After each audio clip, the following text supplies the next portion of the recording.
अच्छा जी, आज के लेक्चर को हम स्टार्ट करते हैं। आज मैंने बैच नंबर 18 के लिए डेमो क्लास रखी है।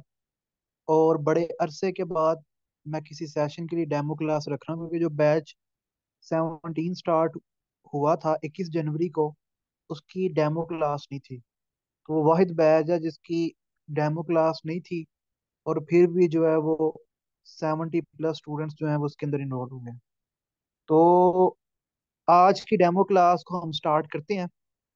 मेरा नाम उसामा रियाज है, और मैं फाउंडर एंड सीईओ हूँ गूगल लाइसियम का। गूगल लाइसियम का मैं आपको इंट्रोडक्शन करवाता चलूँ। अगस्त 2020 से गूगल लाइसियम जो है वो 18 या 17 पीपीएससी के बैच कंडक्ट कर चुका है। और अल्हम्दुलिल्लाह 130+ स्टूडेंट्स के पीपीएससी के एग्जाम्स क्लियर हो चुके हैं। मेरे जो स्टूडेंट्स हैं वो as a lecturer, as a AD, assistant director, as a agriculture officer, as a आप कह लें कि जो ये सब इंस्पेक्टर की पोस्ट है, ठीक है। तो मेरे स्टूडेंट्स जो हैं वो डिफरेंट पोस्ट के ऊपर काम कर रहे हैं, असिस्टेंट की पोस्ट के ऊपर काम कर रहे हैं, ठीक है। जो प्रोफेशनल सीट्स हैं उनके ऊपर भी सिलेक्ट हुए हैं। लेक्चरर मेरे बहुत से स्टूडेंट्स जो हैं वो बने हैं। इसके अलावा जो मेरे स्टूडेंट्स हैं उनके आर्म फोर्सेस के टेस्ट भी क्लियर हुए हैं। मेरी दो स्टूडेंट्स फीमेल थी, उनका लेडी कैडेट जो कोर्स होता है वो 2021 में मेरी दो स्टूडेंट्स का हुआ। तो अल्हम्दुलिल्लाह पिछले 2 सालों के अंदर 130+ स्टूडेंट्स, ये जस्ट नंबर नहीं है। अभी मेरे कल एक स्टूडेंट का मैसेज आया, उसका मिनिस्ट्री ऑफ डिफेंस के अंदर जो है उसकी अपॉइंटमेंट हो गई है। पिछले हफ्ते मेरी एक स्टूडेंट जो है वो यूडीसी एफआईए में बनी है। और पिछले महीने भी दो स्टूडेंट्स जो थे उनकी सिलेक्शन हुई, एक की लेक्चरर होम इकोनॉमिक्स में और एक की सब इंस्पेक्टर रावलपिंडी डिवीजन में। तो गूगल लाइसियम के अंदर एक सीएसएस और पीएमएस जीके के बैचेस तो चलते रहते हैं। तो सीएसएस का भी बैच 2020 में हो चुका है। तो अपना थोड़ा सा मैं अब इंट्रोडक्शन करवाता चलूँ। मैंने गूगल लाइसियम का आपको बता दिया। मैं मेंबर हूँ royal horticulture society United kingdom का। और इसके अलावा मैं एज अ इन्वायरमेंटलिस्ट भी काम कर रहा हूँ, और हॉर्टिकल्चरिस्ट के तौर पे भी काम कर रहा हूँ। तो एज अ कंसल्टेंट मैं अटैच हूँ आसान खिदमत मरकज के साथ। आज़रबाईजान का एक गवर्नमेंट इंस्टीट्यूट है, जिस तरह हमारा नादरा है, इसी तरह ही जो है वो आसान खिदमत मरकज जो है वो आज़रबाईजान का एक डिपार्टमेंट है, जहाँ पे रजिस्ट्रेशन से लेके जो बेसिक पर्सनल डाटा है उस वो भी, और इसके अलावा जितने भी यूटिलिटी मैटर्स होते हैं यानी बिजली गैस, लोकल गवर्नमेंट से रेलिवेंट जितने भी इश्यूज होते हैं, इवन के स्कूल्स भी जो हैं वो आसान खिदमत मरकज के अंडर आते हैं। तो उनके साथ एज अ हॉर्टिकल्चरिस्ट मैं काम कर रहा हूँ इंडोर एयर पोल्यूशन के ऊपर। पिछले 4 साल से मैं उनके साथ अटैच हूँ, 2019 से। और स्कूल्स के अंदर जो है वो इंडोर प्लांट्स के ऊपर होता है। तो कोरोना से पहले तो मैं उधर ही था, लेकिन कोविड के बाद जो है वो मेरे सेशंस वगैरह उनके साथ ऑनलाइन ही होती हैं, जूम वगैरह पे या टीम्स के ऊपर जो है महीने में एक आध जो है वो सेशन हो जाता है। तो अच्छा, अब मेरा वन पेपर का क्या एक्सपीरियंस है। 2019 में मैंने असिस्टेंट डायरेक्टर एमओडी का टेस्ट दिया था, और मेरा स्क्रीनिंग टेस्ट भी क्लियर था। उसके बाद डिस्क्रिप्टिव टेस्ट हुआ था, 100 मार्क्स का एसे और 100 मार्क्स का करंट अफेयर्स का पेपर, मेरा वो भी क्लियर था। उसके बाद कोविड आ गया, और कोविड की वजह से वो सारे का सारा प्रोसेस जो था कैंसिल हो गया। 2022 में, अगस्त 2022 में मैंने मिनिस्ट्री ऑफ डिफेंस की तैयारी के लिए एक बैच स्टार्ट किया था।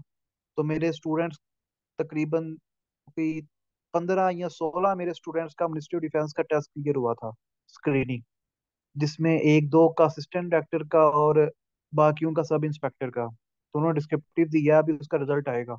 तो 2022 में मैंने दोबारा एमओडी में अप्लाई किया था ऐसी मजाक के तौर पे कि अब पेपर चेंज तो नहीं हो गया, क्योंकि 2019 में मैंने जो दिया था वही मैंने अपना नॉलेज यूज किया 2021 के एमओडी में, और मेरे तब भी 8 स्टूडेंट्स की सिलेक्शन हुई थी। तो मैं जस्ट ये चेक करने के लिए एग्जाम दिया कि क्या वही चीजें हैं। तो अल्हम्दुलिल्लाह मेरा 2022 का भी स्क्रीनिंग टेस्ट क्लियर हो गया। 4 जनवरी को स्क्रीनिंग टेस्ट का रिजल्ट आया, 8 जनवरी को डिस्क्रिप्टिव टेस्ट था। अब मैंने गवर्नमेंट जॉब इधर करनी नहीं थी, तो इसलिए मैंने वो डिस्क्रिप्टिव टेस्ट नहीं दिया। तो 8 जनवरी को डिस्क्रिप्टिव टेस्ट था मिनिस्ट्री ऑफ डिफेंस का असिस्टेंट डायरेक्टर का, जो मैंने स्किप कर दिया क्योंकि मेरी ये प्रायोरिटी में नहीं था। तो इसलिए मैंने इसको जो था वो स्किप कर दिया। तो इसके अलावा जो मेरा एजुकेशनल बैकग्राउंड है, मैंने बीएससी ऑनर्स की थी यूनिवर्सिटी एग्रीकल्चर फैसलाबाद से। उसके बाद मैंने एक स्कॉलरशिप विन की और फिर मैं अजरबैजान स्टेट एग्रीकल्चर यूनिवर्सिटी में स्पेशलाइजेशन की। उसके अलावा मैंने कुछ स्पेशलाइजेशन कोर्सेज किए academy for public administration under the president of Azerbaijan. इस तरह पाकिस्तान का एक इदारा है, national school for public policy. जब आप लोगों ने सुना होगा, एक ग्रुप है पाकिस्तान एडमिनिस्ट्रेटिव सर्विसेज, यानी सीएसएस करने के बाद एक ग्रुप अलॉट होता है पाकिस्तान एडमिनिस्ट्रेटिव सर्विसेज, जिसे हम कहते हैं assistant commissioners, deputy commissioners, in short जो मेन क्रीम होती है ब्यूरोक्रेसी की। तो जिस तरह पाकिस्तान में जो ब्यूरोक्रेसी है, इसकी ग्रेड 18 से 19 में प्रमोशन, 19 से 20, 20 से 21 और 21 से 22 की प्रमोशन के लिए कुछ कोर्सेज होते हैं, प्रमोशन के कोर्सेज होते हैं, जो इदारा करवाता है national school for public policy. ये लाहौर में है एचिसन कॉलेज के साथ। उसी तरह ही आजरबाईजान की ब्यूरोक्रेसी का एक इदारा है जहाँ पे उनकी ब्यूरोक्रेसी की ट्रेनिंग होती है। उसका नाम है academy for public administration under the president of Azerbaijan. तो किस्मत मेरी अच्छी थी, लक अच्छा था कि ये मुझे अपॉर्चुनिटी मिली कि मैं पब्लिक एडमिनिस्ट्रेशन के अंदर भी एक कोर्स जो था वो मैं इनरोल करवा सका। और ये पहली दफा ही उन्होंने आउटसाइडर्स को जो था वो एक अपॉर्चुनिटी दी थी। अब तो वो कोई अपॉर्चुनिटी नहीं दे रहे। मैंने दोबारा पता किया था अपने छोटे भाई के लिए, तो अब तो जो है वो सीधी सीधी ना थी। तो उसके बाद अब बात करते हैं जी सेशन की। उसके बाद मैं आपको डेमो लेक्चर देता हूँ कि मैं पढ़ाता किस तरह हूँ। तो सेशन जो है ये स्टार्ट हो रहा है 24 फरवरी से। 24 फरवरी 2023 से जो है वो सेशन स्टार्ट होगा। 45 डेज मिनिमम है, यानी 45 आपके लेक्चर्स हैं। ये 45 आप लेक्चर समझ लें। 6 वीक्स मिनिमम आपकी जो है क्लासेस होगी, यानी 45 लेक्चर्स 6 वीक्स में हो, 8 वीक्स में हो, तो वो आपकी क्लासेस होंगी। मेरी कोशिश होगी कि मैं रमज़ान से पहले पहले आपको सारी चीज़ें कवर करवा दूँ। मेन चीज़ है कि सारे कॉन्सेप्ट्स क्लियर हों और सारी चीज़ें कवर हों। ठीक है। अगर रमज़ान तक ना ना कवर हो सका तो रमज़ान के अंदर क्लासेस हो जाएंगी, लेकिन आपका जो कोर्स है वो कवर होगा। क्लास टाइमिंग जो है वो आप लोगों ने पहले देखी होगी 6:30 से 8, लेकिन अब मैं चेंज कर रहा हूँ। अब जो है वो 8:30 से 10 ही क्लास की टाइमिंग होगी। ठीक है। वो 6:30 से 8 नहीं होगी। जिसको इस टाइमिंग का इशू है, उस उसके लिए मेरे पास एक सोल्यूशन है। ठीक है। तो किसी को भी अगर टाइमिंग का इशू हुआ तो वो मैं उसका मसला हल कर दूंगा। मंडे टू फ्राइडे जो है वो क्लासेस होंगी। ठीक है। इसी तरह ही जूम ऐप के ऊपर क्लासेस हुआ करेंगी, जिस तरह अभी क्लासेस हो रही हैं उसी तरह जूम ऐप के ऊपर जो है वो क्लासेस होंगी डेली। जो भी आप मंडे को पढ़ेंगे उसका टेस्ट ट्यूसडे को होगा, और ट्यूसडे को जो पढ़ेंगे उसका टेस्ट वेनसडे को होगा, वेनसडे को जो पढ़ेंगे उसका टेस्ट थर्सडे को होगा। और जो मंडे टू फ्राइडे आप लोग पढ़ेंगे उसका फिर वीकली टेस्ट होगा मंडे वाले दिन। ठीक है। और एंड पे जो है वो फुल पेपर मॉक्स जो है मैं ले लूंगा 100 मार्क्स के आपके। 3 4 जो है मॉक्स मैं ले लूंगा। अब आज थोड़ी सी तबीयत मेरी डाउन है तो इसलिए थोड़ा स्लो स्लो में। अच्छा, लेक्चर्स की स्लाइड्स जो है ना वो आपको प्रोवाइड नहीं की जाएंगी। लेक्चर्स आप लोगों ने खुद नोट करने हैं। ठीक है। लेक्चर्स आप लोगों ने खुद साथ साथ जो है वो नोट किया करने हैं, ताकि आप लोग एक्टिव रहो। स्लाइड्स नहीं मिलेंगी। रेलिवेंट मटेरियल जो है, यानी डिफरेंट बुक्स में से जो चीज़ें इंपॉर्टेंट हैं, डिफरेंट आर्टिकल्स, वो चीज़ें जो है वो आपको नोट्स की फॉर्म में मिलेंगे। ठीक है। तो डिफरेंट बुक से जो मटेरियल है इंपॉर्टेंट, वो आपको नोट्स की फॉर्म में मिलेगा, लेकिन लेक्चर की स्लाइड्स नहीं मिलेंगी। इस तरह तो आप लोग जो है वो पढ़ेंगे नहीं। ठीक है। जो बच्चे, देखो मैं अगस्त 2020 से ऑफिशियली पढ़ा रहा हूँ। इससे पहले भी मैं यूनिवर्सिटी में जब था तो मैं क्विज क्लब के साथ अटैच था, और वहां पे मैं, मुझे आज भी याद है कि यूएएफ की हिस्ट्री में, यूनिवर्सिटी एग्रीकल्चर फैसलाबाद की हिस्ट्री में, मैं वो पहला बंदा था जिसने सीएसएस की टेस्ट सीरीज क्विज क्लब के प्लेटफॉर्म को यूज करते हुए स्टार्ट करवाई थी 2017 में। और वो बड़ी सक्सेसफुल टेस्ट सीरीज जो थी वो हमारी चली थी। तो मेरा जो पढ़ाने का एक्सपीरियंस है वो, आप समझ लें कि 2000 यूनिवर्सिटी में 2016 से है। ठीक है। तो वो कोई ऑफिशियली नहीं पढ़ा रहे होते, लेकिन उसमें यही होता है कि हम गाइड कर रहे होते हैं स्टूडेंट्स वगैरह को, और सारी चीजें होती हैं। तो 2000 अगस्त 2020 से जो मैं ऑब्जर्व कर रहा हूँ, वही मेरे स्टूडेंट सिलेक्ट हुए हैं जो रेगुलरली क्लासेस लेते थे, लेक्चर्स खुद नोट करते थे, और लेक्चर खुद नोट करने के बाद जो है वो उसको डेली बेसिस के ऊपर पढ़ते थे। जिन बच्चों ने फीस जमा करवा दी, कभी क्लास ली कभी क्लास नहीं ली, वो क्लियर नहीं कर सके। ठीक है। तो रेगुलर होना पड़ता है, डेली पढ़ना पड़ता है। और कंप्लीट सेशन फी जो है वो 4,000 है। आपने एक ही दफ़ा फीस सबमिट करवानी है, इसके अलावा कोई एडिशनल चार्जेस नहीं है। अच्छा जी, तो ये थी सेशन की इंफॉर्मेशन। अब मैं आपको एक टॉपिक के ऊपर जो है वो डेमो लेक्चर देता हूँ।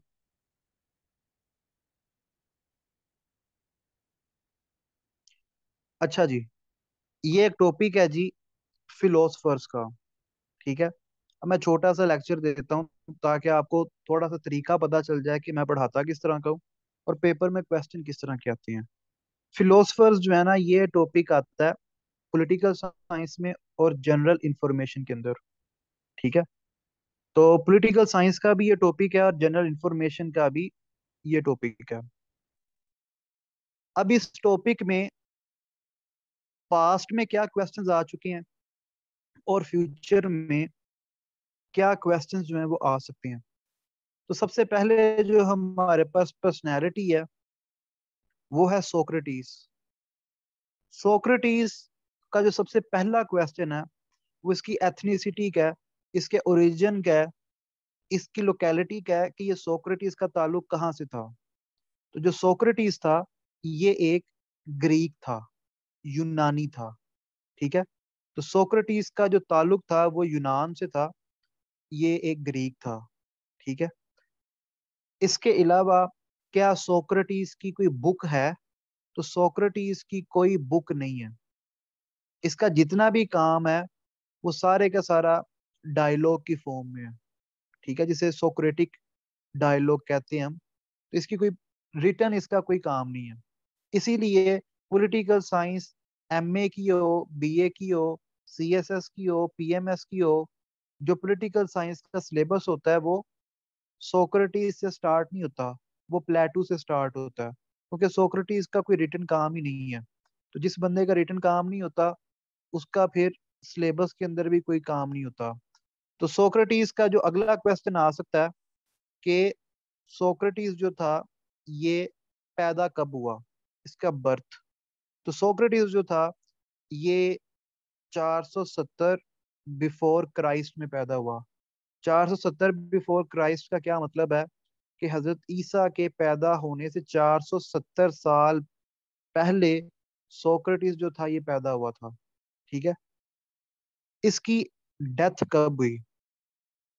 तो सोक्रेटिस जो था इसकी डेथ हुई थी 399 बिफोर क्राइस्ट, यानी हजरत ईसा के पैदा होने से 399 ईयर्स पहले सोक्रेटिस की डेथ हुई। अब पेपर के अंदर ये एक क्वेश्चन आता है, पेपर के अंदर एक क्वेश्चन आता है कि सोक्रेटिस की डेथ कैसे हुई थी। इसे फांसी दी गई थी, इसे जहर दिया गया था, इसका रोड एक्सीडेंट में इसका मर्डर हुआ था, रोड एक्सीडेंट में मारा गया। तो सोक्रेटिस की जो डेथ थी वो, इसे जहर का प्याला दिया गया था। अब वो स्टोरी क्या है? स्टोरी ये है कि सोक्रेटिस जो था वो पैदा हुआ था एथेंस में। एथेंस यूनान का एक शहर है, और ये यूनान का सबसे इम्पोर्टेंट शहर है। इसी वजह से आज भी ये ग्रीस का कैपिटल है। तो एथेंस जो था ये तब भी ग्रीस का सबसे बड़ा शहर था। अब एथेंस का जो स्टेट सिस्टम था वो इस तरह का था कि यहाँ पे थी पॉपुलर डेमोक्रेसी, या आप कह सकते हैं कि डायरेक्ट डेमोक्रेसी। कि एक चौक के ऊपर, एक जगह के ऊपर एथेंस के लोग जो थे वो इकट्ठे हो जाते थे, और किसी भी टॉपिक के ऊपर उन्होंने कुछ भी डिसीजन लेना होता था, तो हर एक को अलाउ होता था कि जो भी एथेंस का सिटीजन है वो उस चौक के ऊपर या उस जगह के ऊपर आ जाए, और उधर इकट्ठे होके तो अपनी अपनी राय सब लोग दे दें। तो एथेंस के अंदर डायरेक्ट डेमोक्रेसी थी। डायरेक्ट डेमोक्रेसी के अंदर हर बंदे को इक्वल राइट होता है कि वो अपनी ओपिनियन दे सकता है। ठीक है। अब उस ओपिनियन के अंदर किसी भी तरह की ओपिनियन आ सकती है। ठीक है। तो एथेंस के जो लोग थे वो ये समझते थे कि सोक्रेटिस जो है ये क्वेश्चन बहुत पूछता है, ये हमें सोचने के ऊपर बड़ा मजबूर कर रहा है। जब भी कोई बंदा रीजनिंग की तरफ जाता है ना, तो वो अपने दुश्मन बनाता है। ठीक है। को, कोई भी बंदा जो है जब वो रीजनिंग की बात करेगा कि ये क्यों है, ये क्यों हो रहा है, ठीक है, ये कब तक चलेगा, तो वो बंदा जो है इन शॉर्ट अपने दुश्मन क्रिएट कर रहा है। ठीक है। जो सवाल पूछता है वो दुश्मन बना रहा है। तो एथेंस की जो सोसाइटी थी वो ये समझ रही थी कि ये जो हमारे कल्चर के ऊपर, हमारी ट्रेडिशंस के ऊपर सवालात उठा रहा है, हमारे रोजमर्रा के जो तरीकाकार है उसके ऊपर सवालात उठा रहा है। ठीक है। तो ये हमारी यूथ को जो है करप्ट कर रहा है। ठीक है, हमारी यूथ को जो है भटका रहा है। तो फिर इसको मना किया गया। ठीक है, कि तुम जो है ना ये यूथ के साथ ये सेशंस रहने दो। ठीक है, उनको इतना तुम सोचने पे मजबूर ना करो। लेकिन ये बाज नहीं आया, और इसको फिर आखिरकार वो जो डायरेक्ट डेमोक्रेसी थी उसने डिसाइड किया, यानी लोग इकट्ठे हुए। तो लोग जो थे, जो बाबे इकट्ठे हो गए, उन्होंने कहा कि इसको अब मारना है, और मारना किस तरह है कि जहर, इसको मतलब खुद ही ऑप्शन दी थी, तो इसने जहर का प्याला जो था वो चूज किया कि मैं जहर पी के मरना चाहता हूँ। तो फिर इसको जहर का प्याला दिया गया, और ये जहर पी के मर गया। अब सोक्रेटिस जो था इसकी डेथ हो गई। सोक्रेटिस का एक स्टूडेंट था। अब पेपर में क्या क्या सवाल आते हैं, सोक्रेटिस का ताल्लुक कहाँ से था? ये एथेंस से था, ग्रीक था, पैदा कब हुआ, फौत कब हुआ, कोई बुक है इसकी? तो इसकी कोई बुक नहीं है। ठीक है। इसके अलावा सोक्रेटिस का फेमस स्टूडेंट कौन था? तो सोक्रेटिस का एक बहुत फेमस स्टूडेंट है जिसको हम कहते हैं प्लेटू। ठीक है, प्लेटू कहते हैं। प्लेटू जो है ये सोक्रेटिस का बहुत फेमस स्टूडेंट था। अब सोक्रेटिस की डेथ के बाद प्लेटू जो था वो एथेंस की डायरेक्ट डेमोक्रेसी का दुश्मन हो गया। ठीक है। अब उस टाइम पे जब प्लेटू था, प्लेटू को उर्दू में कहते हैं, सोक्रेटिस को उर्दू में कहते हैं सुकरात, सोक्रेटिस को उर्दू में कहती हैं सुकरात, और प्लेटू को उर्दू में कहती हैं अफलातून। तो तो प्लेटू जो था, इसके दौर के अंदर एथेंस की एक जंग हुई थी स्पार्टा के साथ। एक और यूनान का सिटी स्टेट था स्पार्टा। एथेंस भी एक सिटी स्टेट था, और स्पार्टा भी, SPARTA, स्पार्टा, स्पार्टा भी एक सिटी स्टेट था। तो एथेंस और स्पार्टा के दरमियान एक जंग हुई थी, जो पेपर में अक्सर पूछा जाता है कि पेलोपोनेशियन वार जो है ये किन के दरमियान हुई? तो जो पेलोपोनेशियन वार थी, ये स्पार्टा वर्सेस एथेंस थी। स्पार्टा जो सिटी स्टेट थी वो एक मुनारकी थी, वहां पे एक बादशाह जो था वो हुकूमत करता था। तो स्पार्टा एक मुनारकी थी, और एथेंस जो था वो एक डायरेक्ट डेमोक्रेसी के अंदर यकीन रखता था। तो स्पार्टा ये जंग जीत जाता है। तो प्लेटो समझता है कि एथेंस जो है वो इसलिए हारा क्योंकि यहाँ पे डायरेक्ट डेमोक्रेसी है। हर बंदा जो है वो आके अपने मशवरे देता है, और बेशक उसका फौज के साथ कोई लेना देना नहीं है, मिलिट्री पर्सन नहीं है, मिलिट्री का कोई एक्सपीरियंस नहीं है। तो हर बंदा जो है वो वार के ऊपर अपनी अपनी जब राय देता है, तो वो वार स्ट्रेटेजिक पॉइंट ऑफ व्यू से स्ट्रॉन्ग होने की बजाय वीक हो जाती है। यानी हमारी पोजीशन वार के अंदर स्ट्रेटेजिक पॉइंट ऑफ व्यू से मजबूत होने की बजाय वीक हो जाती है, और हम जंग हार गए। तो प्लेटो जो था वो एथेंस की डायरेक्ट डेमोक्रेसी के खिलाफ था। वो ये समझता था कि यहाँ के लोग इतने मेच्योर नहीं है कि वो खुद डिसीजंस ले सकें, इसलिए फिर इसने अपना एक पॉलिटिकल सिस्टम जो था वो दिया था। अब प्लेटो का पेपर में क्या क्वेश्चन आता है? एक, ये किसका स्टूडेंट था? तो ये स्टूडेंट था सोक्रेटिस का। दूसरा क्वेश्चन, प्लेटो का ताल्लुक कहाँ से था? तो ये एथेंस से था। ये भी एक ग्रीक था। ठीक है। फिर दूसरा क्वेश्चन, दी रिपब्लिक बुक जो है वो किसकी लिखी हुई है? तो दी रिपब्लिक बुक जो है ये बहुत फेमस किताब है, और ये प्लेटो की है। ठीक है, ये प्लेटो की है। अगला क्वेश्चन, प्लेटो जो था ये कब पैदा हुआ? तो प्लेटो जो था ये 427 में, वो सॉरी 427 बिफोर क्राइस्ट में ये पैदा हुआ, बोर्न। इसकी डेथ कब हुई? इसकी डेथ हुई 347 बिफोर क्राइस्ट में। यानी हजरत ईसा के पैदा होने से 427 साल पहले प्लेटो जो था पैदा हुआ था, और हजरत ईसा के पैदा होने से 347 ईयर्स पहले ये मर गया था। ठीक है, इसकी डेथ हो गई थी। अब प्लेटो से अगला क्या क्वेश्चन एग्जामिनर पूछता है? प्लेटो से जो अगला क्वेश्चन एग्जामिनर पूछता है वो ये पूछता है कि प्लेटो का एक एजुकेशनल इंस्टीट्यूट था, उसका क्या नाम है? तो प्लेटो का जो एजुकेशनल इंस्टीट्यूट था उसका नाम था दी अकेडमी। ठीक है, दी अकेडमी। तो ये जो आजकल आप लफ्ज सुनते हैं ना, स्टार्स अकेडमी, किप्स अकेडमी, वो वाली अकेडमी, ये वाली अकेडमी, तो ये जो अकेडमी की जो टर्म है ये प्लेटो ने दी थी। क्योंकि प्लेटो का जो एजुकेशनल इंस्टीट्यूट था जहाँ पे प्लेटो बच्चों को पढ़ाता था। अच्छा, सोक्रेटिस भी तो बच्चों को पढ़ाता था, लेकिन सोक्रेटिस का क्या एजुकेशनल इंस्टीट्यूट था? नहीं था। सोक्रेटिस जो था वो चलते फिरते पढ़ाता था। एक एजुकेशनल इंस्टीट्यूट क्या होता है?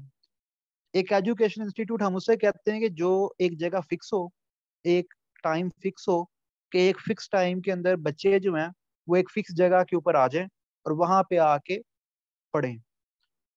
चलते फिरते कल शाम को पढ़ लेंगे, दोपहर को पढ़ लेंगे, नहर के किनारे पढ़ लेंगे, पहाड़ पहाड़ के साथ पढ़ लेंगे, दरख्त के साए में पढ़ लेंगे, तो वो एजुकेशन इंस्टीट्यूट नहीं होता। तो सोक्रेटिस जो था वो चलते फिरते वो सेशंस करता था। तो प्लेटो ने एक जगह फिक्स की, एक टाइम फिक्स किया, और वो बच्चे सारे जो थे वो उस जगह पे जाके उसके पास इकट्ठे हो जाते थे। फिर वो उनको बताता था, उनको समझाता था, अपनी फिलोसफी जो थे वो झाड़ता था। एबीसी तो वो पढ़ाता नहीं था, तो सारी की सारी वो फिलोसफिकल जो थी वो डिस्कशन होती थी। ठीक है, वो जो पॉलिटिकल फिलोसफी है और जो दूसरी फिलोसफी है उसके ऊपर। और ये जितने भी बंदे थे, ये प्लेटो वगैरह, ये जस्ट फिलोसफर्स नहीं थे, ये फिलोसफर होने के साथ साथ और भी चीजों के अंदर जो थे वो माहिर थे। ठीक है। अब यार एरिस्टोटल आता है तो उसका मैं बताता हूँ आपको। तो प्लेटो जो था इसकी इसका जो एजुकेशन इंस्टीट्यूट है वो दी अकेडमी है। ठीक है। अब प्लेटो की डेथ के बाद दी अकेडमी का एक होनहार स्टूडेंट जो है वो अपने उस्ताद से इनहिराफ करते हुए, अपने उस्ताद से ऑब्जेक्शन करते हुए अपने उस्ताद को कहता है कि इसकी थ्योरी जो थी वो गलत थी। ठीक है, तो ये एक यूटोपियन थ्योरी थी। ठीक है, तो एरिस्टोटल आ जाता है। एरिस्टोटल जो था वो प्लेटो का स्टूडेंट था, जो समझता था कि प्लेटो की जो पॉलिटिकल फिलोसफी है वो एक यूटोपियन है। यानी यूटोपियन वो होती है कि जिसका कोई सर पाँव ना हो, कोई हकीकत ना हो। ठीक है, ख्याली पुलाव हो, और वो फ्यूचर के अंदर भी आप इम्प्लीमेंट ना कर सकते हो। ठीक है, तो वो यूटोपियन चीज होती है। ठीक है, ख्यालों के अंदर ही हो, रियलिटी के अंदर वो ना एग्जिस्ट पहले की थी, ना उसके आगे चांसेस हैं। तो प्लेटो का स्टूडेंट था एरिस्टोटल। एरिस्टोटल भी ग्रीक था। ठीक है, इसकी फेमस किताब है पॉलिटिक्स। तो एरिस्टोटल की जो फेमस बुक है जी, वो है पॉलिटिक्स। एरिस्टोटल जो था ये पैदा कब हुआ? एक मिनट रुकिएगा, ये जरा लैपटॉप को मैं चार्जिंग पे लगा दूं, मुझे याद नहीं था रहा, और अब भी इसकी बैटरी खत्म हो जानी थी। अच्छा जी, तो एरिस्टोटल जो था ये पैदा कब हुआ? तो एरिस्टोटल की जो बर्थ है वो है 384 बिफोर क्राइस्ट में। यानी हजरत ईसा के पैदा होने से 384 साल पहले एरिस्टोटल जो था वो पैदा हुआ था। एरिस्टोटल की डेथ कब हुई? इसकी डेथ हुई 300 322, 322 बिफोर क्राइस्ट। हजरत ईसा के पैदा होने से 322 साल पहले इसकी डेथ हुई। एरिस्टोटल की जो पॉलिटिकल थ्योरी थी उसके अंदर इसने, अब ये जो हमारी फाइव सेंसेस होती हैं उनको यूज करते हुए साइंस का एक टच दिया। ठीक है, एरिस्टोटल के फादर जो थे वो एक फिजिशियन थे, एक डॉक्टर थे। तो एरिस्टोटल जो था वो अपने फादर के साथ उनकी जो लैब थी या उनका जो भी वो मोटरी थी वहां पे उनके साथ, बॉडीज के साथ भी वो खेलता था। तो एरिस्टोटल जो था वो साइंस के बहुत नजदीक था। तो एरिस्टोटल ने पॉलिटिक्स के अंदर, पॉलिटिकल फिलोसफी में साइंस का तड़का सबसे पहले लगाया। इसीलिए ये जो सब्जेक्ट है सियासियात, पॉलिटिक्स का, इसको हम कहते हैं पॉलिटिकल साइंस। एरिस्टोटल जो था ये पहला बंदा था जिसने पॉलिटिक्स, पॉलिटिकल फिलोसफी में साइंस को इंट्रोड्यूस करवाया। साइंस को इंट्रोड्यूस क्या करवाया? इसने कहा कि जी एक जो स्टेट होती है ना, इसका जो इन शॉर्ट जो मतलब था वो यही था कि एक जो स्टेट होती है वो विजिबल होती है। और आप जब, पांच सेंसेस है ना, आप जब कोई भी रिसर्च करते हैं तो आप अपनी फाइव फाइव सेंसेस को यूज करते हुए सबसे पहले क्या स्टेप होता है? ऑब्जर्वेशन का। तो एरिस्टोटल ने कहा कि जो स्टेट होती है उसे हम ऑब्जर्व कर सकते हैं। प्लेटो की जो स्टेट की फिलोसफी थी वो ऑब्जर्वेबल नहीं थी, वो एक ख्याली पुलाव था। तो एरिस्टोटल कहता है कि जो स्टेट होती है वो ऑब्जर्वेबल होती है, उसको आप देख सकते हैं। ठीक है, तो इसने पॉलिटिकल फिलोसफी में साइंस का तड़का लगाया, और इसीलिए ये सब्जेक्ट बन गया पॉलिटिकल साइंस। एरिस्टोटल को कहा जाता है फादर ऑफ पॉलिटिकल साइंस। ठीक है, फादर ऑफ पॉलिटिकल साइंस कहा जाता है एरिस्टोटल को। फादर ऑफ पॉलिटिकल साइंस के अलावा एरिस्टोटल को फादर ऑफ बायोलॉजी भी कहा जाता है। इसको फादर ऑफ बायोलॉजी भी कहा जाता है। और बहुत से मुस्लिम जो फिलोसफर्स थे, जब उनकी आपस में बहस होती थी और वो आपस में नहीं थे मानते, वो एक कहता था कि मैं ठीक हूँ, दूसरा कहता था मैं ठीक हूँ, तो वो क्या करते होते थे? वो एरिस्टोटल का पॉइंट ऑफ व्यू देखते थे कि उस चीज के ऊपर एरिस्टोटल का क्या पॉइंट ऑफ व्यू है। ठीक है, एरिस्टोटल को वो इतना मानते थे मुस्लिम फिलोसफर्स भी कि वो एरिस्टोटल का पॉइंट ऑफ व्यू देखते थे और जो एरिस्टोटल कहता था उसको मान लेते थे। ठीक है, तो वो एरिस्टोलियन फिलोसफर्स जो हैं वो भी हमें हिस्ट्री में मिलते हैं, वो मुस्लिम फिलोसफर्स की बात कर रहा हूँ, क्योंकि मुसलमानों ने ग्रीक्स का जो काम था वो अरेबिक के अंदर कन्वर्ट किया था, और जहाँ पे यूनानियों ने रिसर्च छोड़ी थी उससे आगे मुसलमान लेकर गए थे। ठीक है, तो मुसलमानों ने यूनानियों का ही सारे का सारा काम जो था वो आगे लेकर गए थे। अच्छा जी, तो एरिस्टोटल के ऊपर वापस आ जाते हैं, तो इसे फादर ऑफ बायोलॉजी भी कहते हैं। अब एरिस्टोटल का एक और क्वेश्चन पेपर में आता है कि एरिस्टोटल का एक फेमस स्टूडेंट था जिसने दुनिया के एक बहुत बड़े हिस्से को फतह किया। एरिस्टोटल का एक फेमस शागिर्द था, उसका नाम था अलेक्जेंडर द ग्रेट।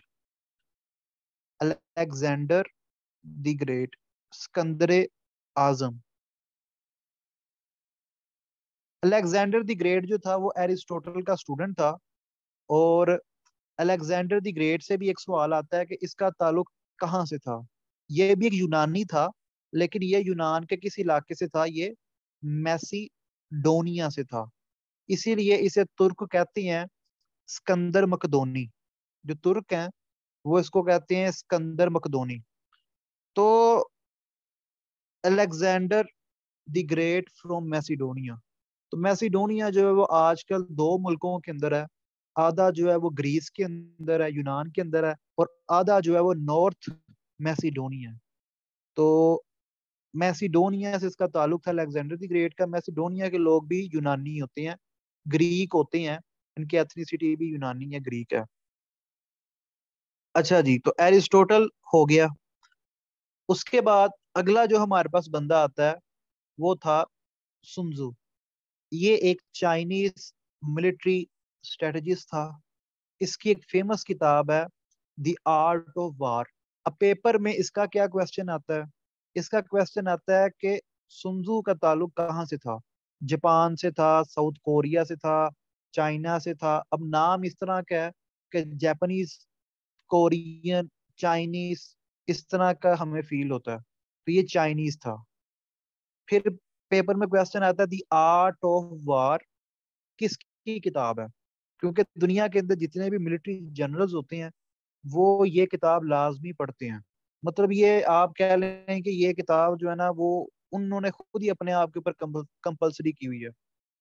तो द आर्ट ऑफ वार जो है छोटी सी किताब है, आप लोग भी पढ़ सकते हैं। तो द आर्ट ऑफ वार जो है ये सुन्जू की बड़ी फेमस किताब है।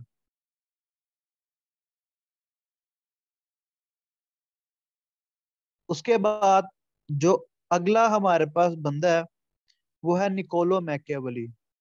निकोलो मैकियावेली जो था ये इटालियन था। 15th सेंचुरी में जब निकोलो मैकियावेली इटली के अंदर पैदा हुआ था, तो इटली जो था वो 6 to 7 स्टेट्स के अंदर डिवाइडेड था। यानी 15वीं सेंचुरी में कभी ये होता था कि इटली जो था 6 स्टेट्स में डिवाइडेड हो जाता था, कभी एक स्टेट जो थी वो अलहदा हो जाती थी और वो एक नई आजाद हो जाती थी। तो कभी 6 हो जाती थी, कभी 7 हो जाती थी। ये प्रिंसली स्टेट्स थी। दो के ऊपर पोप का कब्जा था। जब एक पोप से जान छुड़वा लेती थी तो वो 7 हो जाती थी। जब पोप दोबारा कब्जा कर लेता था वो 6 हो जाती थी। तो दो के ऊपर जो था वो पोप का कब्जा था। अब जो चर्च था वो नहीं था यूनिफिकेशन ऑफ इटली होने दे रहा, कि इटली की जो है यूनिफिकेशन हो।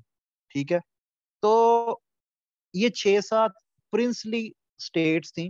प्रिंसली स्टेट्स क्या होती हैं कि ये एक बड़ी बड़ी जागीरें होती हैं। प्रिंसली स्टेट जिसमें जो हुक्मरान होता है वो अपना टाइटल यूज करता है प्रिंस का।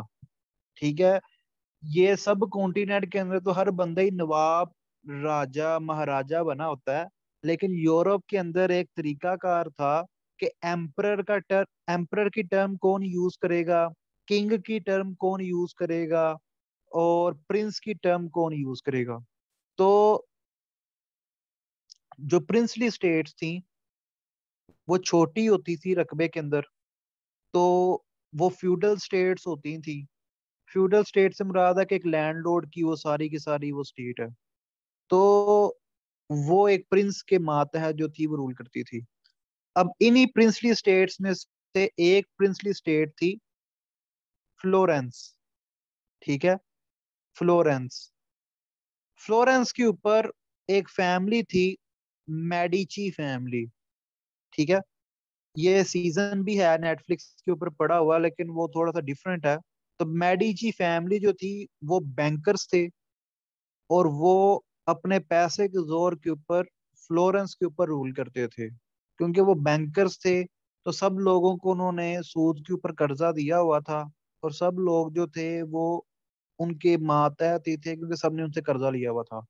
तो मेडिची फैमिली जो थी वो फ्लोरेंस के ऊपर हुक्मरानी करती थी। अब निकोलो मैकियावेली और कुछ और लोग थे, उन्होंने मिल मिला के एक कू किया मेडिची फैमिली के खिलाफ।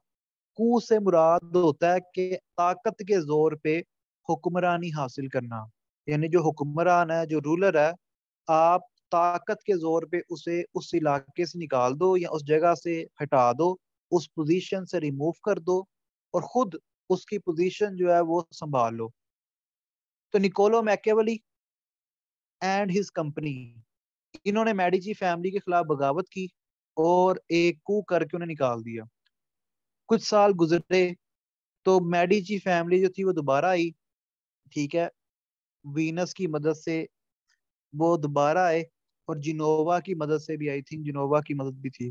तो मेडिची फैमिली जो थी अपने पैसे के बलबूते के ऊपर दोबारा आए, और उन्होंने फ्लोरेंस के ऊपर दोबारा कब्जा कर लिया। अब जो निकोलो मैकेवली एंड कंपनी थी, अब इनको लोगों को उन्होंने पकड़ लिया। तो निकोलो मैकेवली ने फिर वो जो मेडिची प्रिंस था उसके नाम कुछ लेटर्स लिखे, और उसके अंदर उसने प्रिंस को तनबीह की कि एक शहजादे को किस तरह हुक्मरान होना चाहिए। तो इसलिए इस किताब का नाम पड़ गया दी प्रिंस। जो वो प्रिंस को समझा रहा था कि एक शहजादे को किस तरह हुक्मरानी करनी चाहिए, तो ये दी प्रिंस जो किताब है, ये निकोलो मैकियावेली का एक मास्टर पीस है। और ये किताब हर दूसरे तीसरे पेपर के अंदर पीपीएससी में, एफपीएससी में पूछी जाती है कि दी प्रिंस किताब किसकी है, तो ये निकोलो मैकियावेली की है। 1492 के अंदर स्पेन के अंदर जो आखिरी मुस्लिम डायनेस्टी थी, नासरिद डायनेस्टी, यानी स्पेन के अंदर जो आखिरी मुस्लिम डायनेस्टी रूल कर रही थी, उसका नाम था नासरिद डायनेस्टी। 1492 के अंदर नासरिद डायनेस्टी को क्वीन इजाबेला, सॉरी ये स्पेलिंग मैं दोबारा लिखता हूँ,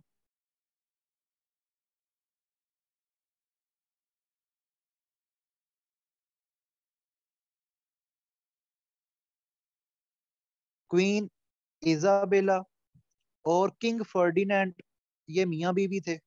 तो किंग फर्डिनेंड और क्वीन इजाबेला की जो फौज थी, इन्होंने नासिर डायनेस्टी को 1492 में बैटल ऑफ ग्रेनाडा के अंदर हरा दिया। और मुसलमानों की जो हुक्मरानी थी, ग्रेनाडा की स्पेलिंग है GARANADA, ग्रेनाडा, जिसे उर्दू में हम कहते हैं गरनाता। आप लोगों ने उर्दू की किताब में पढ़ा होगा गरनाता का। तो ये था ग्रेनाडा। अभी भी स्पेन के अंदर ये शहर है ग्रेनाडा। तो ग्रेनाडा जो था ये आखिरी, ये एक छोटी सी प्रिंसली स्टेट थी जो मुसलमानों के कब्जे में थी स्पेन में। तो 1492 में रिकॉन्क्वेस्टा जो है वो मुकम्मल होता है, और जो क्रिश्चियंस हैं वो पूरे के पूरे स्पेन के ऊपर अपना कब्जा दोबारा कर लेते हैं। तो फॉल ऑफ ग्रेनाडा जो था ये 1492 में हुआ। अब फॉल ऑफ ग्रेनाडा के बाद क्या होता है कि ग्रेनाडा के अंदर जो मुसलमानों की एक बहुत बड़ी लाइब्रेरी थी, वो सारी की सारी चली जाती है क्रिश्चियंस के पास। ठीक है, अब ये जो इरा था ना 1492 वाला, ये थे यूरोप के डार्क एजिस का इरा। ये यूरोप के डार्क एजिस के ईयर्स थे। यानी यूरोप जो था वो डार्क एजिस में था। डार्क एजिस से मुराद है कि यूरोप के अंदर रीजनिंग की पावर नहीं थी, यूरोपियंस के अंदर रीजनिंग की पावर जीरो थी। उनको नहीं था पता कि दुनिया के अंदर कोई नॉलेज नाम की भी कोई चीज है। उनका काम सिर्फ खाना पीना होता था, ठीक है, और जिस तरह जिंदगी चल रही है बस चल रही है। तो उनको उनको ना लाइफस्टाइल का कोई पता था, ना उनको रिसर्च का पता था, ना उनको पता था कि ऊपर आसमान में क्या है। कोई मेडिकल साइंस का उन्हें कुछ नहीं था पता। जो चर्च ने कह दिया कह दिया। तो डार्क एजिस थी यूरोप की। अब ग्रेनाडा के फॉल के बाद मुसलमानों की जो अरेबिक के अंदर टेक्स्ट था वो चला गया इनके पास। अब वो जो टेक्स्ट था उसको फिर चर्च ने कन्वर्ट किया लैटिन लैंग्वेज में। लैटिन लैंग्वेज जो है ये चर्च की जुबान है, ठीक है। ये उस टाइम से चर्च की जुबान थी। लैटिन लैंग्वेज में कन्वर्ट इसलिए किया कि हर आम बंदा ना पढ़ सके। तो अरेबिक से लैटिन लैंग्वेज में सारे का सारा जो टेक्स्ट था वो कन्वर्ट किया गया। और फिर यूरोप को पता चला कि मेडिकल साइंस भी कोई चीज है, एस्ट्रोनॉमी भी कोई चीज है, मैथमेटिक्स भी कोई चीज है, फिजिक्स भी कोई चीज है, बायो भी कोई चीज है। तो यूनानियों का काम मुसलमानों ने आगे बढ़ाया। और फिर मुसलमानों का जो काम था वो यूरोपियंस जो थे उसके ऊपर काम स्टार्ट कर दिया। अब चर्च की जो थी वो डोमिनेंस होती थी पॉलिटिक्स के ऊपर। उस जमाने में चर्च की एक डोमिनेंस थी सियासत के ऊपर। हम कहते हैं जी कि ये हमारा बादशाह है। अब बादशाह को कोई बादशाह क्यों माने? मैं कहूँ आप लोगों को कि मैं आप लोगों का बादशाह हूँ। आप लोगों ने कल से मुझे टैक्स पे करना है। तो ऐसी क्या चीज है मुझ में कि आप लोग मेरा हुक्म मानोगे और आप लोग मुझे एक्सेप्ट करोगे कि मैं बादशाह हूँ? तो उस जमाने में भी लोग बादशाह को बादशाह क्यों माने? क्या जरूरत पड़ी है लोगों को बादशाह को बादशाह मानने की? या बादशाह मर जाता है तो उसके बेटे को क्यों बादशाह बनाना है? ये जो चर्च था ना, इसकी डोमिनेंस क्यों थी? वो इसलिए थी कि बादशाह जो था उस टाइम पे वो रिलीजियन को यूज करता था।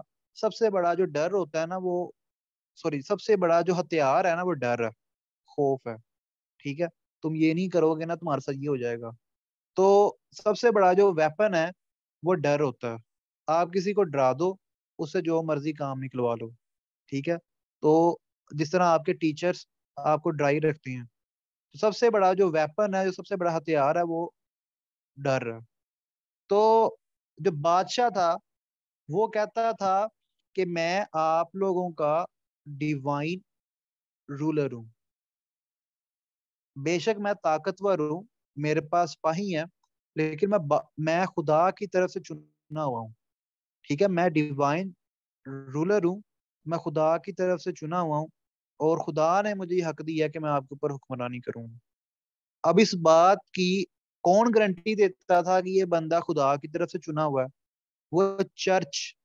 वो चर्च कहता था कि हाँ ये बंदा खुदा की तरफ से चुना हुआ है। अब जो बादशाह था वो इस बात के लिए चर्च का मकरूज होता था। तो चर्च जो था अपनी बातें मनवाता था, ठीक है। जो बादशाह से चर्च काम करवाना चाहता था तो बादशाह करता था, ठीक है। तो डिवाइन रूलर क्या था कि ये खुदा की तरफ से भेजा हुआ हुक्मरान है। ये गर्दन काट दे, ये माफ कर दे, हर चीज के ऊपर इसका इख्तियार है।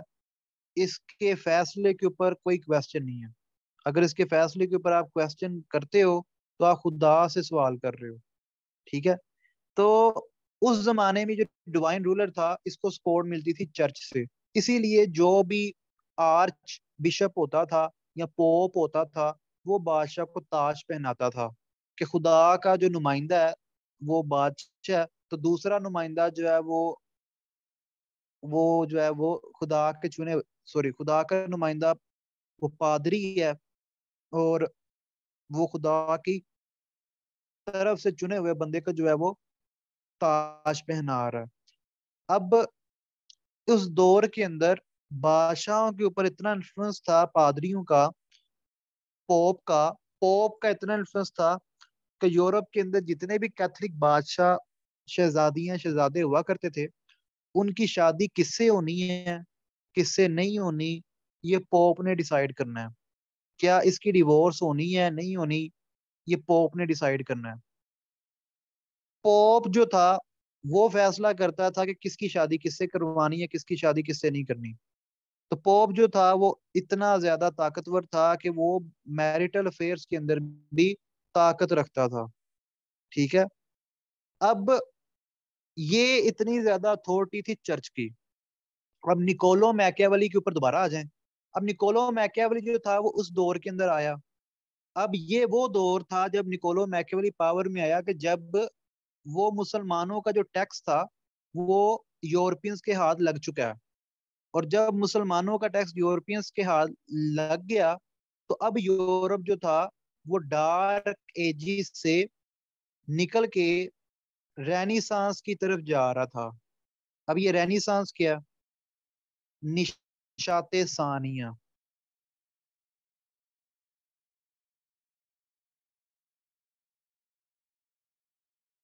वो जो मुसलमानों का टैक्स था, वो जो मुसलमानों का काम था, जो क्रिश्चियंस के हाथ लग गया और उन्होंने ट्रांसलेट कर लिया, तो अब वो रीजन की तरफ जा रहे थे, अब वो थिंकिंग की तरफ जा रहे थे, अब वो रिसर्च की तरफ जा रहे थे। वो अब रेनिसांस के पीरियड में दाखिल हो गए थे। ये रेनिसांस का जो पीरियड है ना, इसे कहते हैं rebirth. Rebirth of the society. कि सोसाइटी जो थी, जो यूरोपियन सोसाइटी थी, उसे पता चला कि कोई पॉलिटिकल फिलोसफी भी होती है, कोई इकोनॉमिक फिलोसफी भी होती है, कोई मेडिकल साइंस भी होती है, कोई एस्ट्रोनॉमी भी होती है, कोई मैथमेटिक्स भी होती है, कोई आर्ट्स भी होती है, कोई कल्चर भी होता है, कोई म्यूजिक भी होता है। तो यूरोपियन सोसाइटी को पता चला था कि जिंदगी तो कुछ और है, हम तो किसी और तरीके से रह रहे थे। तो ये था रेनिसांस।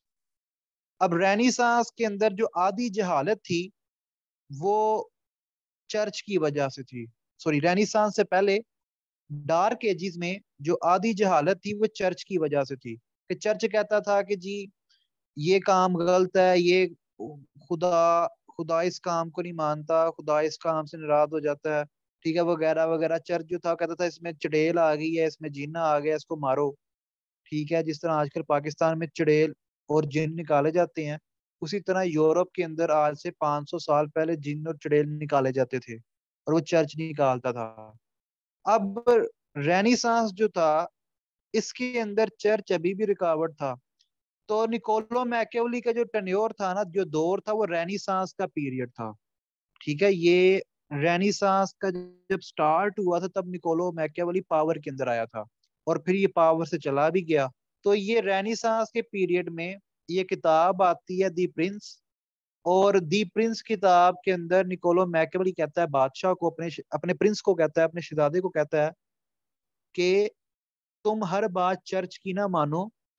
चर्च जो है वो पॉलिटिक्स से सेपरेट है, यानी जो सियासत है उसका ताल्लुक मजहब से नहीं है। मजहब अलहदा चीज है, सियासत अलहदा चीज है। तुम चर्च से सुपीरियर हो। ठीक है। तुम चर्च से इंफीरियर नहीं हो, तुम चर्च से सुपीरियर हो। चर्च को तुम्हारी बात माननी चाहिए, ना कि तुम्हें चर्च की बात माननी चाहिए। यानी अब ये वो पहला बंदा है जो कहता है कि मजहब का सियासत से कोई ताल्लुक नहीं है।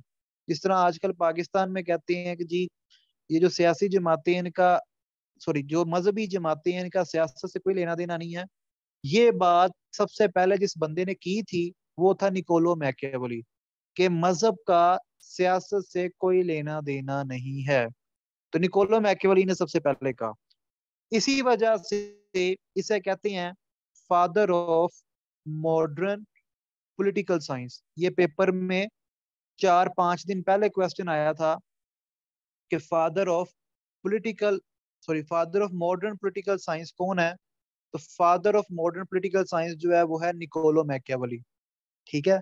तो निकोलो मैकियावेली जो है वो father of modern political science है। तो इस किताब के अंदर इसने चर्च को सेपरेट कहा कि ये सेपरेट चीज है, इसका सियासत से कोई लेना देना नहीं है।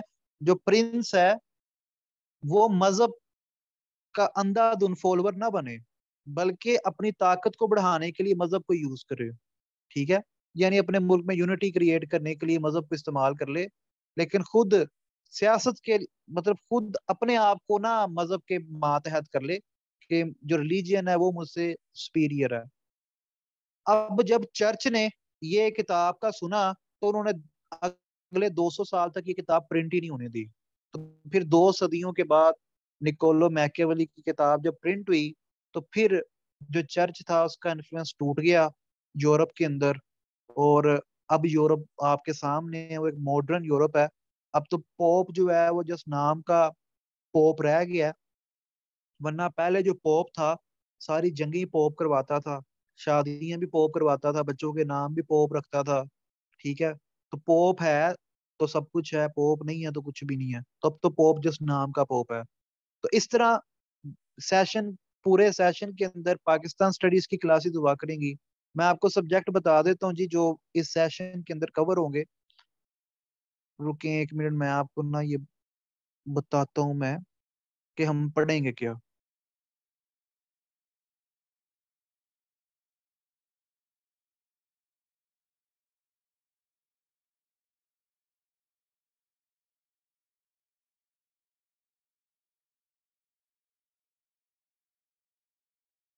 अच्छा जी, इस सेशन के अंदर पाकिस्तान स्टडीज को कवर करवाया जाएगा, इस्लामिक स्टडीज को कवर करवाया जाएगा, ज्योग्राफी को कवर करवाया जाएगा, जनरल साइंस को कवर करवाया जाएगा, बेसिक मैथमेटिक्स को, बेसिक कंप्यूटर स्टडीज को, इंग्लिश को, उर्दू को, कंप्यूटर साइंस को, वर्ल्ड फिजिकल प्रैक्टिकल मैप को। इसके अलावा स्पोर्ट्स के लेक्चर्स होंगे।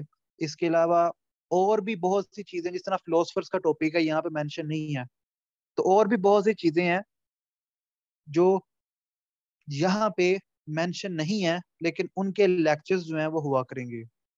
तो इस सेशन से आपको क्या फायदा होगा कि जो भी पीपीएससी की जॉब्स हैं, जनरल सीट्स, उनकी भी तैयारी होगी। जो 20 एमसीक्यू प्रोफेशनल सीट्स में आते हैं उनकी भी तैयारी होगी। जो एफपीएससी की सीट्स आती हैं, जिन्होंने पीएमएस देना है फ्यूचर में, तो पीएमएस का जो जर्नलिस्ट का पेपर है इंशाल्लाह वो सारे का सारा क्लियर होगा। ठीक है, इसके अलावा उसके अलावा जो सीएसएस का एमपीटी है वो भी इस सेशन से क्लियर होगा। और सीएसएस के तो जो एमसीक्यूज होते हैं वो इस सेशन से क्लियर होंगे। सीएसएस की बेस इस सेशन से बनेगी। आपको सारी जो बेसिक टर्म्स हैं, जो बेसिक कॉन्सेप्ट्स हैं, वो मैंने इस सेशन के अंदर आपको पढ़ा देने हैं। तो आपकी बेस जो है सीएसएस पीएमएस की इस सेशन में बन जाएगी। ठीक है, तो ये सेशन आपको हर कम्पिटिटिव एग्जाम के अंदर काम आएगा। ठीक है, तो ये सेशन जो है आपको हर कम्पिटिटिव एग्जाम के अंदर काम आएगा। कोई क्वेश्चन वगैरह है तो पूछ लें। एक क्वेश्चन आया, साइकोलॉजी। नहीं, साइकोलॉजी की क्लासेस नहीं हुआ करेंगी, क्योंकि ये सेशन जो है जनरल नॉलेज का सेशन है। और ज्यादातर जो पोस्ट होती है उनका सिलेबस जीके का होता है। अच्छा जी, सेशन ज्वाइन करने के लिए आप लोगों ने कहाँ पे कांटेक्ट करना है वो मैं आपको बताता चलूँ। 24 फरवरी से सेशन जो है वो स्टार्ट हो रहा है।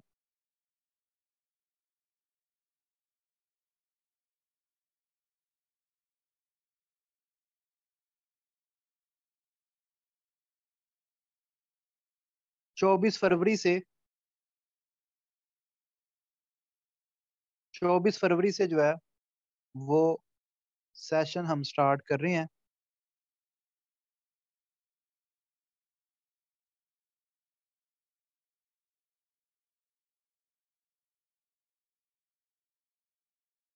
मैं कॉन्टैक्ट नंबर आप लोगों को दे दूं, 1 मिनट रुकिएगा। जो लोग सेशन ज्वाइन करना चाहते हैं वो 24 से पहले पहले ज्वाइन कर लें।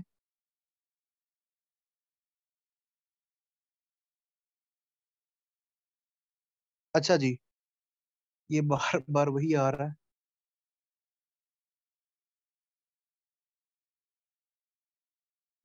अच्छा जी, जो लोग सेशन ज्वाइन करना चाहते हैं वो इस व्हाट्सएप नंबर के ऊपर कांटेक्ट कर सकते हैं, और उनको जो है वो फी डिटेल्स वगैरह बता दी जाएंगी। और इसके अलावा अगर आप लोग किसी भी व्हाट्सएप ग्रुप में नहीं है तो आप अपना नाम लिख के मैसेज कर सकते हैं ताकि आपको व्हाट्सएप ग्रुप में ऐड कर दिया जाए और आपको जो है वो जॉब्स वगैरह की इंफॉर्मेशन भी मिलती जाए।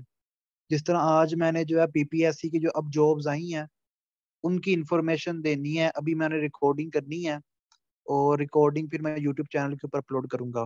गूगल राइसिम का यूट्यूब चैनल है, उसके ऊपर बहुत सारी वीडियोस पड़ी हुई हैं, उनको भी आप लोग देख सकते हैं। मैं आप लोगों को दिखाता हूँ गूगल राइसिम का यूट्यूब चैनल। तो उसके ऊपर भी मेरे काफी ज्यादा डेमो लेक्चर्स पड़े हुए हैं। तो ये गूगल लाइसियम का यूट्यूब चैनल है, गूगल लाइसियम के नाम पे। यहाँ पे अगर आप लोग वीडियोस में जाएं तो यहाँ पे आपको नीचे जो है वो काफी ज्यादा डेमो लेक्चर्स जो है मिल जाएंगे। ठीक है, आप नीचे पढ़ते जाइएगा।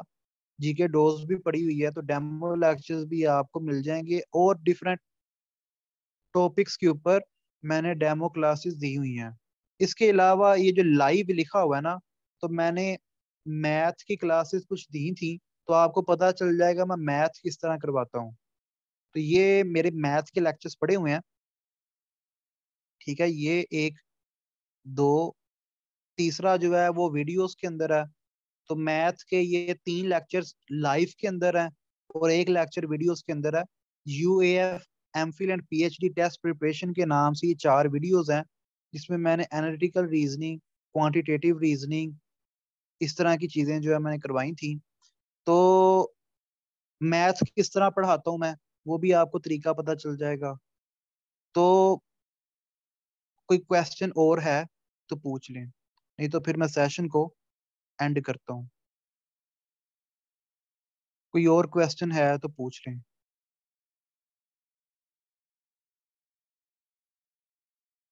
अच्छा, एक सवाल आया, सर जो स्टूडेंट एग्रीकल्चर ऑफिसर की प्रिपरेशन कर रहे हैं उनके लिए साथ साथ क्लास लेना मुश्किल है, यूनी भी जाना, टाइम नहीं मैनेज होगा, उनके लिए भी गाइड करें, वो टेस्ट तक कैसे मैनेज करें। अच्छा जी, जो लोग जस्ट एग्रीकल्चर ऑफिसर की तैयारी करना चाह रहे हैं और एग्रीकल्चर का पोर्शन कर रहे हैं और यूनिवर्सिटी भी जा रहे हैं, यूनिवर्सिटी में कितना को टाइम आपका लग रहा है?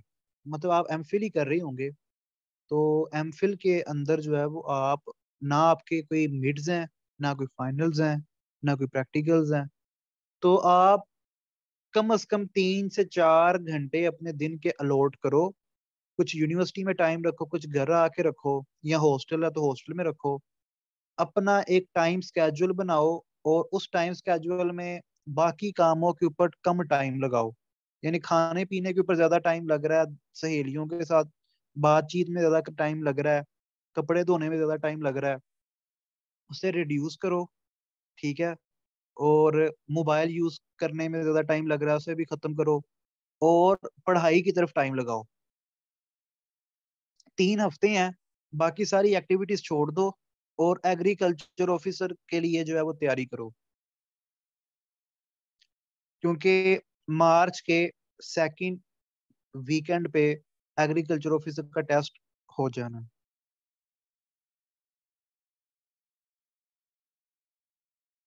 कोई और क्वेश्चन है किसी का? कोई क्वेश्चन नहीं है? अच्छा, अब मेरा आप लोगों से सवाल है।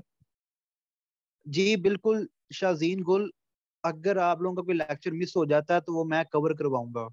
ठीक है, वो मैं रिकॉर्डिंग दे के कवर करवाऊंगा। आपका कुछ भी मिस नहीं होगा इस सेशन में। ठीक है, वो मैं कवर वो मैं कवर करवा दूंगा। आपको 24 आवर्स के लिए रिकॉर्डिंग मिल जाएगी, वो आपका कवर हो जाएगा। रिकॉर्डिंग आप 24 घंटे में जब मर्जी देख लीजिएगा। तो वो उससे आपका इजीली कवर हो जाएगा।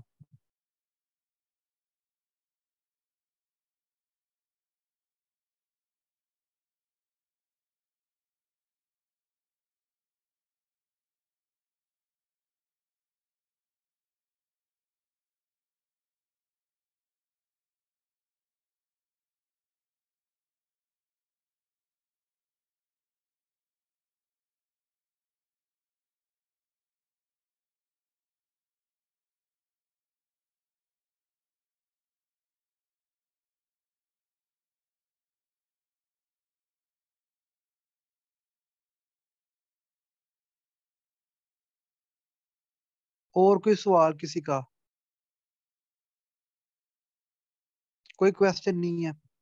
तो आप लोग जो है वो मेरे नंबर के ऊपर,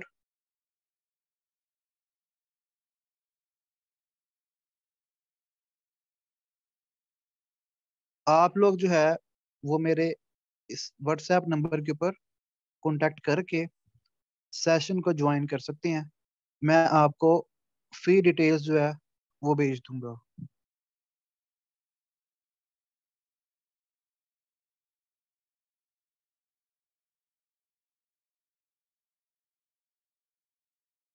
ओके जी, अल्लाह हाफिज।